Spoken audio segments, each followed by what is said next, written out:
दिल्ली में सबसे पहले हम चल रहे हैं लाल किले को एक्सप्लोर करने, जिसका distance new Delhi railway station से लगभग 3 से 4 किलोमीटर्स का है। यहाँ पहुँचने के लिए आप कैब, ऑटो रिक्शा, बस या मेट्रो की सहायता ले सकते हैं।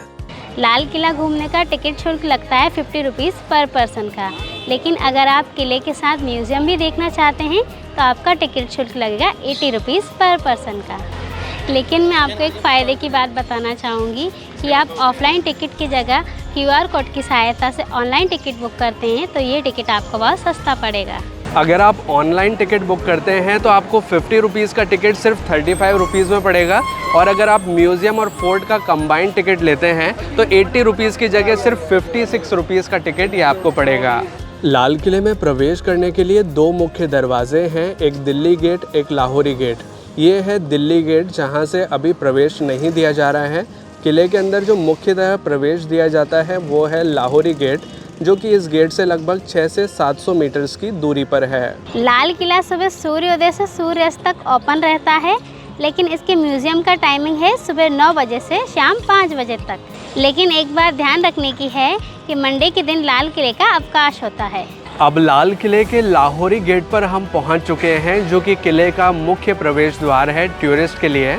ये वही स्थान है जहां पर हर साल 15 अगस्त के दिन हमारे देश के माननीय प्रधानमंत्री जी झंडा फहराते हैं और यहीं से वो देश को संबोधित करते हैं। इस किले का निर्माण 17वीं शताब्दी में मुगल शासक शाहजहां द्वारा किया गया था। लाल किला विश्व धरोहर है, यानी कि वर्ल्ड हेरिटेज साइट है, और इस किले के बारे में एक खास बात है कि इसको बनने में लगभग 10 साल का समय लगा था।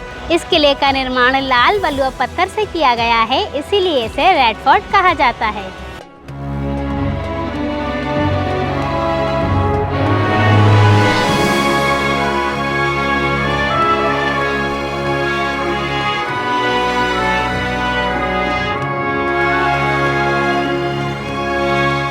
ये है लाल किले का लाहौरी गेट, जिसके पास हम आ चुके हैं। ये काफ़ी विशाल दरवाज़ा है, दूर से देखने में इतना ज़्यादा बड़ा नहीं लगता, लेकिन जब इसके पास आते हैं तो ये काफ़ी बड़ा नज़र आता है। और लाहौरी गेट से अंदर होते हुए हम किले के अंदर प्रवेश करते हैं। लाहौरी गेट से प्रवेश होते ही नज़र आता है मीना बाज़ार, जो कि काफ़ी बड़ा बाज़ार है और किले के अंदर ही लगा हुआ है।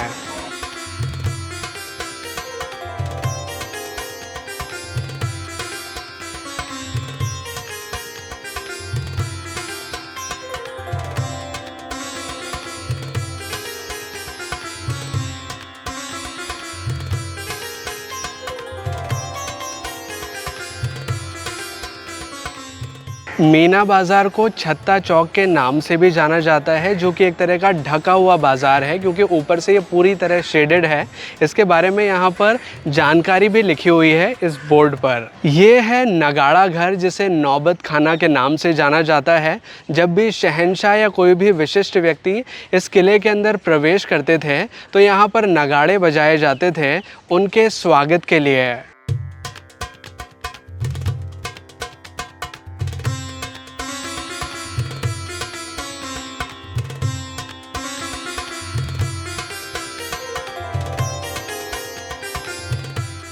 ये है दीवाने आम, जहाँ पर बादशाह या शहंशाह बैठा करते थे और पब्लिक की जो शिकायतें थी, उनकी जो प्रॉब्लम्स थी, उन्हें सुना करते थे।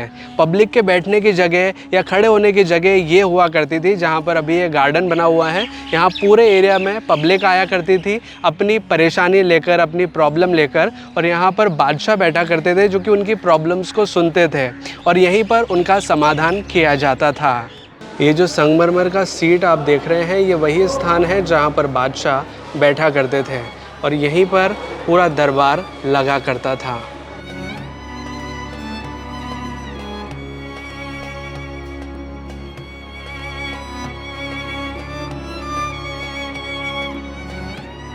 ये महल है रंग महल, जिसे रंगों का महल भी कहा जाता है। एक्चुअल में पुराने समय में इस महल के अंदर बहुत ही सुंदर चित्रकारी की गई थी, जो कि अलग अलग रंगों की थी। इस वजह से इस महल का नाम रंग महल पड़ा है।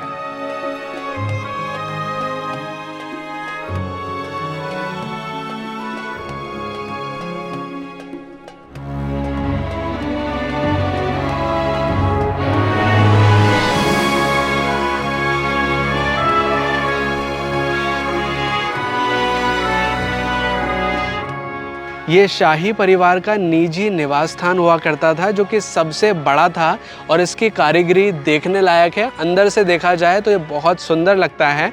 हालांकि अभी इसके अंदर प्रवेश नहीं दिया जा रहा है, इस वजह से इसके अंदर की कारीगरी इतनी ज़्यादा देखने हमें नहीं मिल पा रही है। लेकिन इस महल के आसपास भी कई सारे महल बने हुए हैं, जिन्हें यहाँ पर लिखे शिलालेख के अनुसार शीश महल कहा जाता है, जहाँ पर कांच के शीशों का काम किया गया है और कांच के शीशे कुछ इस तरह से लगाए गए हैं अंदर की ओर कि जब प्रकाश उन पर पड़े तो पूरा का पूरा महल जगमगा उठे।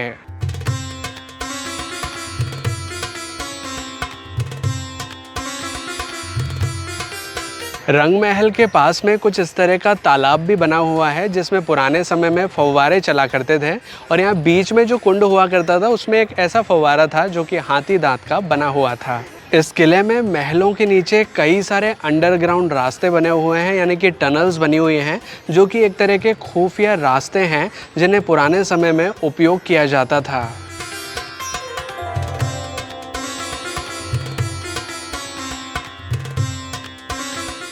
ये जो पीछे आप महल देख रहे हैं, इसका नाम है खास महल, जो कि बादशाह का निजी आवास स्थान हुआ करता था।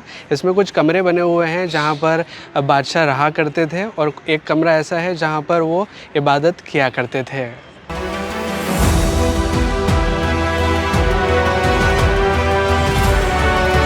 ये है दीवाने खास, जहाँ पर बादशाह अपने मुख्य मंत्रीगणों और मेहमानों के साथ मंत्रणा किया करते थे, यानी कि ये उनका प्राइवेट मीटिंग हॉल हुआ करता था, जहाँ पर जो मुख्य डिस्कशन हुआ करते थे वो यहीं पर हुआ करते थे। इन महलों को बहुत ही सुंदर कारीगरी के साथ बनाया गया है और जो कारीगरी है वो बहुत महीन है, जिसे संगमरमर पर बनाया गया है।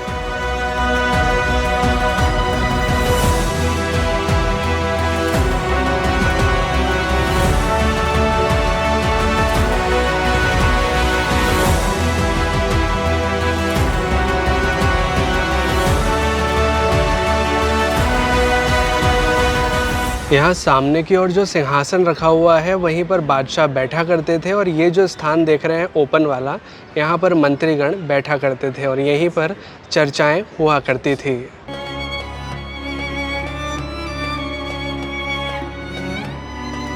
ये है शाही हमाम घर, जिसे स्नान घर के नाम से भी जाना जाता है। जो बादशाह हुआ करते थे, जो रॉयल फैमिली हुआ करती थी, उनका ये बाथरूम है एक तरह का, जहाँ पर वे स्नान करते थे। यहाँ पर अंदर अलग अलग फैसिलिटीज़ हैं जो कि वो यूज़ किया करते थे। हमाम के अंदर प्रवेश करने का द्वार अभी बंद किया हुआ है, इस वजह से हम इसे अंदर से नहीं देख सकते। ये है मोती मस्जिद, जिसका निर्माण औरंगज़ेब ने अपने निजी उपयोग के लिए किया था, यानी कि ये औरंगज़ेब की निजी मस्जिद हुआ करती थी।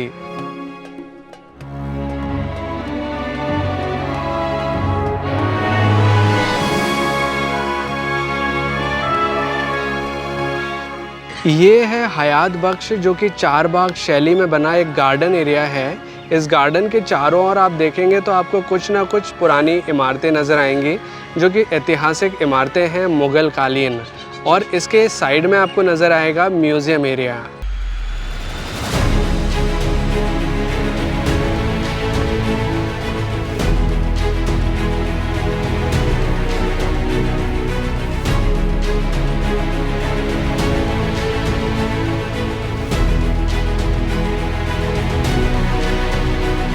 अब लाल किले के अंदर बने म्यूज़ियम्स के पास में हम पहुंच चुके हैं। यहाँ पर कुल मिलाकर 7 म्यूज़ियम्स बनाए गए हैं, यानी कि 7 संग्रहालय हैं यहाँ पर, जो कि मोस्टली भारतीय स्वतंत्रता संग्राम पर आधारित हैं। यहाँ जो ये म्यूज़ियम्स की बिल्डिंग है ये ब्रिटिश कालीन नज़र आती हैं, क्योंकि ब्रिटिशर्स का भी एक टाइम पर लाल किले पर कब्ज़ा हुआ करता था। सबसे पहले तो भारत में आए मुग़ल, जिन्होंने बनाया इस लाल किले को।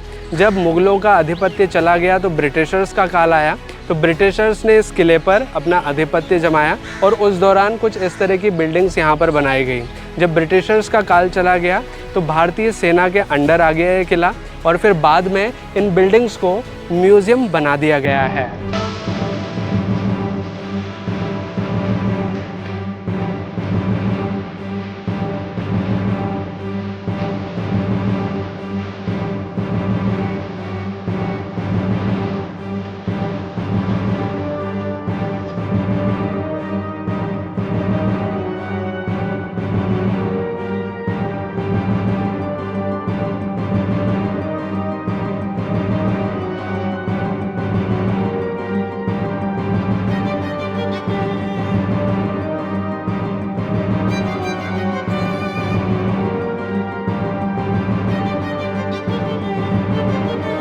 लाल किले में अगर आप चाहें तो लाइट एंड साउंड शो को भी एंजॉय कर सकते हैं। यहाँ हर शाम 2 शो होते हैं एक्सेप्ट मंडे। टाइमिंग शो के कुछ इस प्रकार होते हैं। अगर इसके प्राइजेस के बारे में बात करें तो स्टार्टिंग प्राइस है 250 रुपीज़ का। टिकट्स आप ऑनलाइन बुक माई शो से बुक कर सकते हैं या फिर यहाँ विंडो पर आकर ऑफलाइन टिकट्स ले सकते हैं। अब लाल किले को हमने एक्सप्लोर कर लिया है। इस किले को देखने में लगभग 2 से 3 घंटे का समय लगता है और अगर बेस्ट फोटो पॉइंट के बारे में बात करें तो आप लाहौरी गेट के बाहर खड़े होकर बहुत अच्छे पिक्चर्स क्लिक कर सकते हैं।